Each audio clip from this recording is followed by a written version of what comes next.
Doom Kings are probably my favorite undead faction just because they have a reasonably well-balanced roster and they don't rely too much on any particular form of cheese. Today I'm going to be taking them against Kislev. Should be a pretty interesting time. KHALIDA leading the way. We've got Snecks versus Bears. High Queen KHALIDA versus BORIS Ursus. Necropolis Knights here. The front line I've got Skeleton Spears and Skeleton Warriors. Tomb Scorpion, Casket of Skulls, Tomb Guard with Halberds. Got a single Necrotect, obviously, and a Lich Priest Lord of Light, a couple of Skeleton Horsemen, and a Nehekara Horseman as well. For my opponent, Little Grom teeing off in the distance, got the Frost Maiden. Armored Kossars the front line, second line of some regular Kossars. He's also got the Daz Heartblades, Regiment of Renown Zargard. Some Winged Lancers here as well. Boris Ursus, like I said, leading the way. Going to be a great choice against Tomb Kings. That anti-large AP against any kind of constructs will obviously be very nice. And I'm definitely regretting bringing the Casket of Souls. Grom is just acting as a direct counter right now.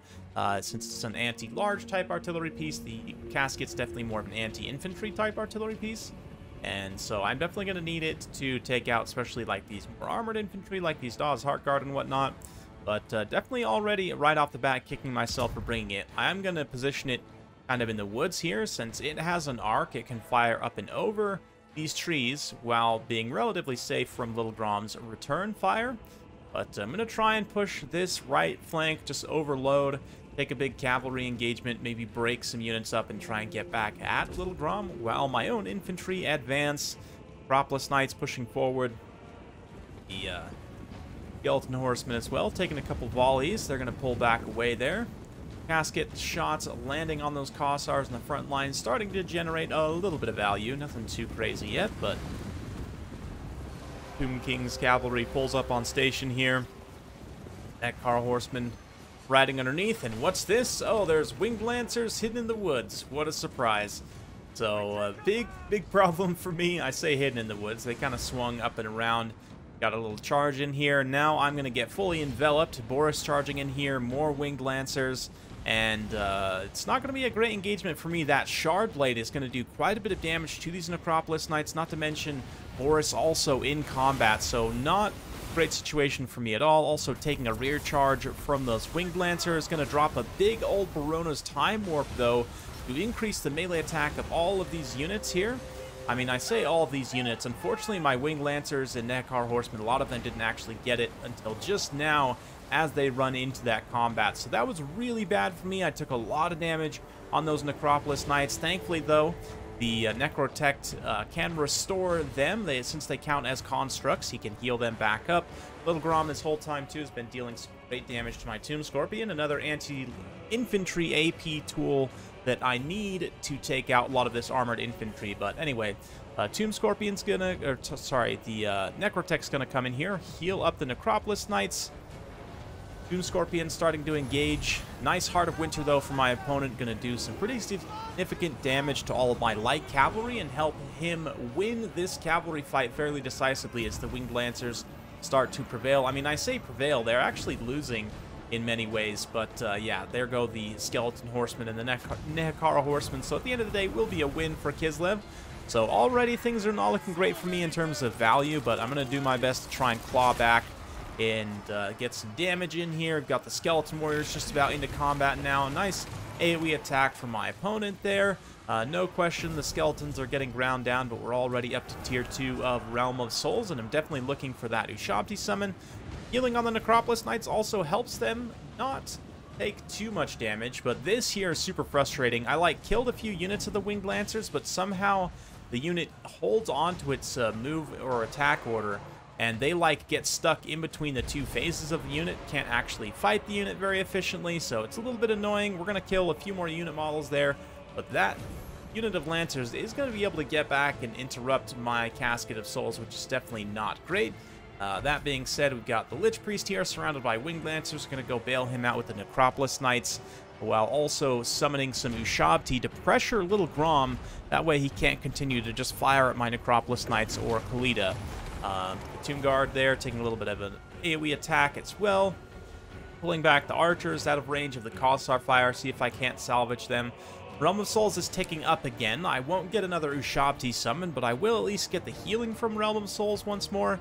So by our blood ticks off on those Winged Lancers. We're going to move through and just try and get up and get back. But that damage from Little Grom, gotta keep this thing pressured. Such a strong tool against the Tomb Kings, and definitely one that I was having a hard time dealing with. But Boris is going to come in here, frostbite those Ushabti, try and bail out Little Grom if he can. But my rallied Skeleton Archers actually come back, do some pretty solid damage, all things considered. And the Tomb Guard and Skeleton Warriors, another Barona's Time Warp there help them break through. Unfortunately, they ran out of the area of effects. They're no longer able to get the benefit of that. But the anti-infantry damage of the Necrotech on the Chariot, 75 charge, should be enough to deal with the Daw's Heartblades as long as I get enough time to cycle charge them. Kind of keep that in the background. My issue is going to be Boris at this point. I'm not sure. Necropolis Knights plus KHALIDA hopefully can get the job done. That's kind of the idea here as they start to charge in. But it's definitely not a given, and another devastating Shard Blade comes in here. I had forgotten that this thing still had one more charge, and the AoE damage drain against a unit like Necropolis Knights, just so much value, and KHALIDA definitely can't do it on her own. Likewise, Little Grom is also a pretty significant threat, so even though I likely am going to be able to deal with all of this infantry, you know, just through the chariots and, well, maybe not. My own unit's starting to run out of steam a little bit there. Maybe if I had some more Tomb Guard or, you know, some more anvils, the chariot definitely could deal with all of the infantry, but Boris, man, what a scary, scary thing to have to deal with. And obviously, this casket ended up being a big loss for me. If I had another unit of Necropolis Knights in its place, maybe things would have turned out a little bit differently. Hard to say. But definitely, Boris is feeling pretty scary. Here we go, though. Let's get him on a surround with the Necropolis Knights. Nice rear charge here. He gets distracted from KHALIDA. KHALIDA moves in to try and take out the Frost Maiden, who is not on a bear. But, oh, the shot from Little Grom, point blank, right into the back of those Necropolis Knights. Absolute brutality. They weren't really doing that great against Boris anyway. Maybe you would actually want the Necropolis Knights with halberds at this point. But another Barona's Time Warp there on the Necrotech.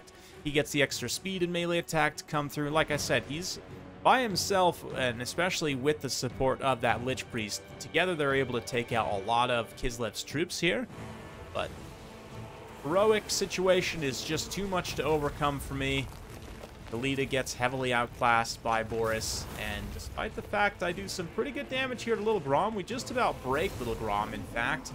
Not enough. And I'm going to very quickly run into army losses, as all that's left is my 3 characters doing their best to try and win. Still not even getting that many hits on Little Grom. Yeah, I don't know. It looks like the attack animations might be actually missing Little Grom entirely. I'd have to go back and do some testing on that. But there you go. Army loss is going to trigger, and my opponent takes a victory. So, well played to him. Hope you guys enjoyed watching that one. I mean, definitely some build mistakes on my side. Casket ended up being a big loss. Necropolis Knights, I definitely wish I had more of them. And likewise, some of my other power units got misused pretty badly, like that Tomb Scorpion. You know, with better micro in terms of dodging the shots of Little Grom and just getting into the fight with taking a lot less damage in the first place. Definitely feel like Tomb Scorpions are a pretty solid pick in this matchup. But just in general, I kind of approached this almost like I would have the Empire in many ways, except for the casket. And to be honest, I should have just gone with a full build that, you know, I would have taken against the Empire, because the casket was definitely a loss. But Boris, such a strong tool. Also, Little Grom going to be very nice in this matchup as well. Winged Lancers generally pretty cost-effective in this matchup when they get good engagements. Kossars also some really nice kill totals there on both the regular and armored Kossars. So just fun stuff overall. Very, very fun replay. Hopefully you guys enjoyed watching that one. If you like this sort of content, be sure to like, subscribe, hit that bell notification button. Every time I upload a new video, you'll be notified. Thanks again. We'll see you next time.